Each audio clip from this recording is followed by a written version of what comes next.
Welcome you all guys once again. आप सभी का स्वागत करती हूँ आपके इंडियन एजुकेशन फैमिली में। और आज हम फिजिक्स का लास्ट सेट देखने वाले हैं। इससे पहले हमने 400 क्वेश्चंस कंप्लीट कर लिए हैं और आज के साथ हमने 500 क्वेश्चंस कंप्लीट कर लेना है। सो फर्स्ट क्वेश्चन है आज का हमारा, हीरा चमकदार दिखाई देता है, इसके पीछे रीजन क्या है? तो ये है सामूहिक आंतरिक परावर्तन। ये सीरीज आरआरबी एएलपी के लिए भले है, लेकिन आप किसी भी एग्जाम की प्रिपरेशन में इन सारे क्वेश्चंस को देख सकते हैं और काफ़ी इंपॉर्टेंट क्वेश्चंस है ये किसी भी एग्जाम की प्रिपरेशन के लिए। अगर मेरी मेहनत पसंद आ रही हो तो चैनल को लाइक एंड सब्सक्राइब जरूर कीजिएगा। साथ ही साथ बेल आइकन को प्रेस कर लीजिएगा ताकि आने वाले हर एक वीडियो का नोटिफिकेशन आपको टाइम टू टाइम मिलता रहे। क्वेश्चन नंबर 2 है हमारा, हमें वास्तविक सूर्योदय से कुछ मिनट पूर्व ही सूर्य दिखाई देने लगता है, इसका क्या रीजन है? तो ये प्रकाश का अपवर्तन इसका मेन रीजन है।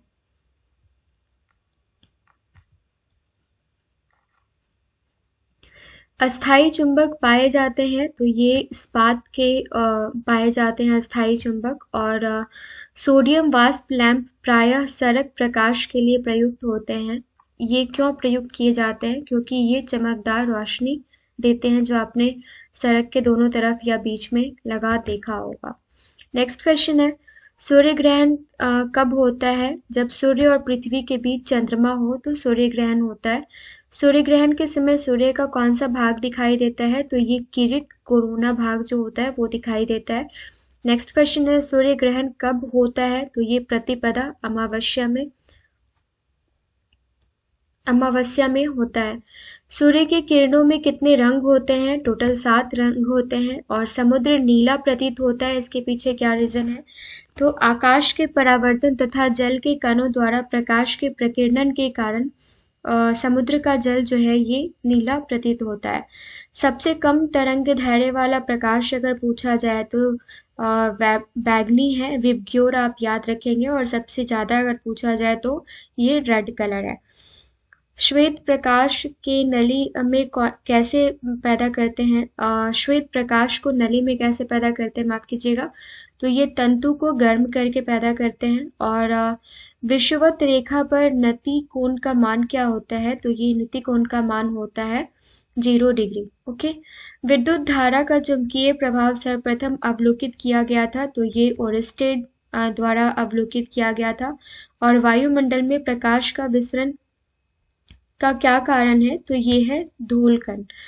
लोहा का क्यूरी ताप क्या होता है? तो ये 780 डिग्री सेल्सियस होता है। और लैम्पोर्ट नियम किससे संबंधित है? काफी इंपॉर्टेंट क्वेश्चन है, तो ये प्रदीप्ति से संबंधित है।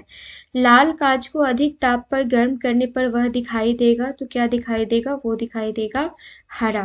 क्वेश्चन नंबर 18 है, यदि साबुन के दो भिन्न भिन्न व्यास के बुलबुले को एक नली द्वारा एक दूसरे के संपर्क में लाया जाए तो क्या घटित होता है? तो छोटा बुलबुला और वह बड़ा बुलबुला और बड़ा हो जाता है। इस टाइप के क्वेश्चंस आपसे पूछे जाते हैं। सो इस टाइप के क्वेश्चंस हमने 500 क्वेश्चन के सेट में, टोटल 5 सेट्स में काफी सारे क्वेश्चंस हमने प्रैक्टिस कर लिए हैं। वायुमंडल ना हो तो पृथ्वी से आकाश किस रंग का दिखाई देगा? तो ये दिखाई देगा काला। यदि किसी चुंबक का तीसरा ध्रुव हो तो तीसरा ध्रुव क्या कहलाता है? ये कहलाता है परिणामी ध्रुव। यदि किसी ऐनक के लेंस का पावर +2 डायोप्टर है तो इसके फोकस की दूरी क्या होगी? ये होगी 50 सेंटीमीटर। याद रखिएगा, ये क्वेश्चन कितनी बार पूछा जा चुका है। क्वेश्चन नंबर 22 देखते हैं, यदि एक व्यक्ति दो समतल दर्पण जो 60 डिग्री कोण पर आनत के बीच खड़ा हो तब उसे कितने प्रतिबिंब दिखेंगे? तो टोटल 5 दिखेंगे। यदि एक चुंबक के 2 भागों में विभक्त कर दिया जाए तो दोनों भाग पृथक पृथक चुंबक बन जाते हैं। क्वेश्चन एक बार और रिपीट कर लेते हैं, यदि एक चुंबक को 2 भागों में विभक्त कर दिया जाए तो क्या होगा? तो दोनों भाग जो है वो अलग अलग चुंबक बन जाते हैं। मुक्त रूप से लटकी चुंबकीय सुई का अक्ष भौगोलिक अक्ष के साथ कोण बनाता है, तो ये 18 डिग्री का कोण बनाता है। मुक्त रूप से निलंबित चुंबकीय सुई किस दिशा में टिकती है? तो ये दक्षिण दिशा में, उत्तर दक्षिण दिशा में टिकती है। नेक्स्ट क्वेश्चन देखते हैं, मानव की आंख वस्तु का प्रतिबिंब किस भाग पर पड़ता है? तो ये कॉर्निया पे पड़ता है। यहाँ पे थोड़ा सा करेक्शन कर लीजिएगा। मानव की आंख पर वस्तु का प्रतिबिंब किस भाग पर पड़ता है? तो ये कॉर्निया पे पड़ता है। मरीचिका एक उदाहरण है, तो ये प्रकाश के अपवर्तन और पूर्ण आंतरिक परावर्तन का उदाहरण है। बाह्य अंतरिक्ष में किसी अंतरिक्ष यात्री को आकाश जो है ये कैसा दिखाई देगा? तो ये काला दिखाई देगा। और फ्लक्स घनता और चुंबकीय क्षेत्र की क्षमता का अनुपात किस माध्यम में होता है? तो ये उसकी पारगम्यता के माध्यम में होता है। फोटोग्राफी में मुख्य रंग कौन कौन से हैं? तो ये लाल, नीला और हरा है फोटोग्राफी में मुख्य रंग। फोटोग्राफिक कैमरे का कौन सा भाग आंख की रेटिना की तरह कार्य करता है? तो ये फिल्म जो होता है वो आंख की रेटिना की तरह कार्य करता है। प्रिज्म में प्रकाश के विभिन्न रंगों का विभाजन क्या कहलाता है? तो ये प्रकाश का वर्ण विक्षेपण कहलाता है। नेक्स्ट क्वेश्चन है, प्राथमिक रंग क्या है? वे रंग जो अन्य रंगों के मिश्रण से उत्पन्न नहीं किए जा सकते, वे प्राथमिक रंग कहलाते हैं। प्राथमिक रंग कौन कौन सा है? तो ये लाल, हरा व नीला है। ये दूसरे कलर्स को मिला के मैच करके नहीं बनाया जा सकते, इसलिए ये प्राइमरी कलर्स कहलाते हैं, लाल, हरा और नीला। प्रकाश में 7 रंग होते हैं। रंगों को अलग करने का क्या तरीका है? तो एक प्रिज्म से रंगों को अलग अलग किया जा सकता है। और प्रकाश में 7 रंग होते हैं, रंगों को अलग अलग करने का क्या तरीका है? इसका दूसरा आंसर भी आप जान लीजिए, फिल्टर से रंगों को अलग किया जा सकता है। ये दोनों ही आंसर आपको याद रखने हैं। नेक्स्ट क्वेश्चन है क्वेश्चन नंबर 37, प्रकाश की गति किसके बीच से होते हुए न्यूनतम होती है, जाते हुए न्यूनतम होती है? तो ये कांच के बीच से जाते हुए प्रकाश की गति जो होती है ये न्यूनतम होती है। प्रकाश की किरण को पूर्ण आंतरिक परावर्तन के लिए किससे गुजरना होता है? तो ये कांच से गुजरना होता है। और प्रकाश का रंग निश्चित किया जाता है, तो ये तरंग दैर्ध्य के द्वारा निश्चित किया जाता है। पेट अथवा शरीर के अन्य आंतरिक अंगों के अन्वेषण के लिए प्रयुक्त तकनीकी एंडोस्कोपी आधारित है, तो ये पूर्ण आंतरिक परावर्तन परिघटना पर आधारित होता है एंडोस्कोपी। क्वेश्चन नंबर 41 है हमारा, पृथ्वी एक बहुत बड़ा चुंबक है, तो इसका चुंबकीय क्षेत्र किस दिशा में विस्तृत होगा? तो ये दक्षिण से उत्तर दिशा में विस्तृत होगा। पूर्ण सूर्य ग्रहण का अधिकतम समय होता है, तो ये 250 सेकंड का होता है। और पानी में लटकाकर बैठे हुए व्यक्ति को उसका पैर मुड़ा हुआ और छोटा दिखाई पड़ता है। इसके पीछे रीजन क्या है? तो ये प्रकाश के अपवर्तन के कारण। पानी की टंकी को ऊपर से देखने पर कम गहरी दिखाई देने का क्या कारण है? तो ये अपवर्तन इसका मेन रीजन है। परावर्तित प्रकाश में ऊर्जा जो है ये आपतन कोण पर निर्भर नहीं करती है। और क्वेश्चन नंबर 46 देख लेते हैं, निकट दृष्टि दोष से पीड़ित व्यक्ति को दूर की वस्तुएं दिखाई नहीं देती हैं। और निकट दृष्टि दोष से पीड़ित व्यक्ति को चश्मे में क्या प्रयोग किया जाता है? उनके चश्मे में प्रयोग किया जाता है अवतल लेंस। ध्रुवों पर नमन कोण का मान अगर पूछा जाए तो ये होता है फ्रेंड्स 90 डिग्री। और धूप के चश्मे की क्षमता क्या होती है? तो ये होती है 0 डायोप्टर। क्वेश्चन नंबर 50 देख लेते हैं, दृष्टि पटल पर बना प्रतिबिंब होता है, तो ये वस्तु से छोटा लेकिन उल्टा होता है। दूरबीन का आविष्कार किया था किसने किया था? ये किया था गैलीलियो ने। दूरदृष्टि दोष से पीड़ित व्यक्ति को निकट की वस्तु दिखाई नहीं देती है और दूरदृष्टि दोष निवारण के लिए काम में लेते हैं तो उत्तल लेंस का। दाढ़ी बनाने के लिए काम में लेते हैं अवतल लेंस का सेविंग करने के लिए। और तारे जो टिमटिमाते हैं उसके पीछे रीजन क्या है? तो ये प्रकाश के पूर्ण अपवर्तन के कारण। तारे आकाश में वास्तव में जितनी ऊंचाई पर होते हैं वे उससे अधिक ऊंचाई पर प्रतीत होते हैं। इसकी व्याख्या किसके द्वारा की जा सकती है? तो ये वायुमंडलीय अपवर्तन के द्वारा की जा सकती है। तंतु प्रकाशित संचार में संकेत किस रूप में प्रवाहित होता है? तो ये प्रकाश तरंग के रूप में प्रवाहित होता है। क्वेश्चन नंबर 58 है हमारा, डायनेमो विद्युत जनित्र के कार्य करने का सिद्धांत क्या है? तो ये विद्युत चुंबकीय प्रभाव है। ट्रांसफार्मर का सिद्धांत आधारित है तो ये विद्युत चुम्बकीय प्रेरण के सिद्धांत पर आधारित है। ट्रांसफार्मर क्या है?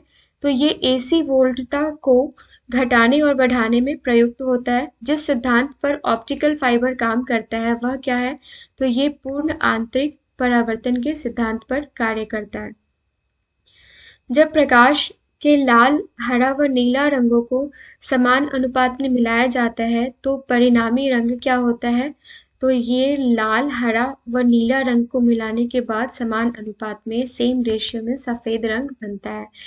जब कोई वस्तु दो समानांतर समतल दर्पणों के बीच रखी जाती है तो बने हुए प्रतिबिंब की संख्या क्या होगी? तो ये अनंत होगी।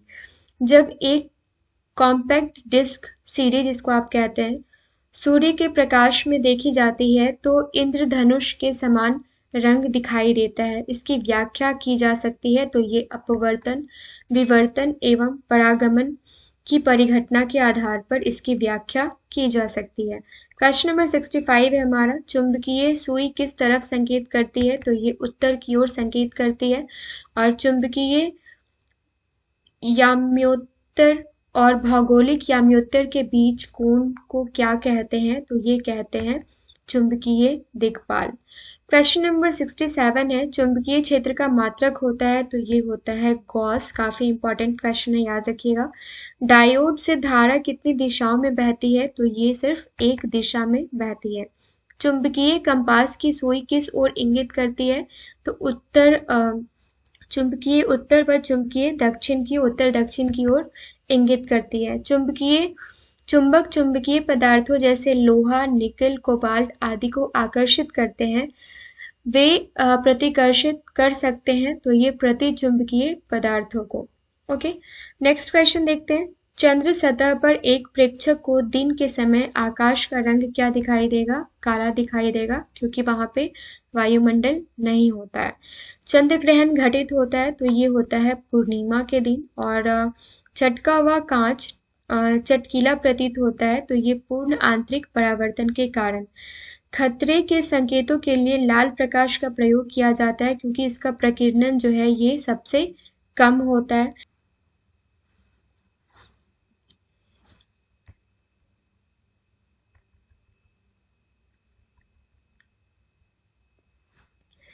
नेक्स्ट क्वेश्चन है क्वेश्चन नंबर 75। क्षितिज के समीप सूर्य एवं चंद्रमा के दीर्घवृत्ताकार दिखाई देने का क्या कारण है? तो ये अपवर्तन इसका मेन कारण है। कौन विद्युत अचुंबकीय है? तो ये तांबा है। कैमरे में किस प्रकार का लेंस उपयोग में लाया जाता है? तो ये उत्तल लेंस उपयोग में लाया जाता है। किस व्यक्ति का पूरा प्रतिबिंब, माफ कीजिएगा, किसी व्यक्ति का पूरा प्रतिबिंब देखने के लिए एक समतल दर्पण की न्यूनतम ऊंचाई जो है उस व्यक्ति की हाफ होनी चाहिए, आधी होनी चाहिए। किसी तारे के रंग से पता चलता है कि उसके ताप का पता चलता है कि उसका ताप ज्यादा है या कम है। ओके, अगर जिसका ताप ज्यादा होगा उस तारे का रंग जो है वो ज्यादा होगा। किसी चुंबक की आकर्षण शक्ति सबसे कम कहाँ पाई जाती है, कहाँ होती है? तो ये होती है मध्य में। और किसी चुंबक की आकर्षण शक्ति सबसे अधिक होती है तो दोनों एंड पे, दोनों किनारों पे। किसी अपारदर्शी वस्तु का रंग उस रंग के कारण होता है जिससे वह परावर्तित करता है। किसी गाड़ी के अग्रदीप से प्रकाश का शक्तिशाली समांतर पुंज पाने के लिए क्या उपयोग में लाना चाहिए? तो ये अवतल दर्पण का उपयोग लाना चाहिए।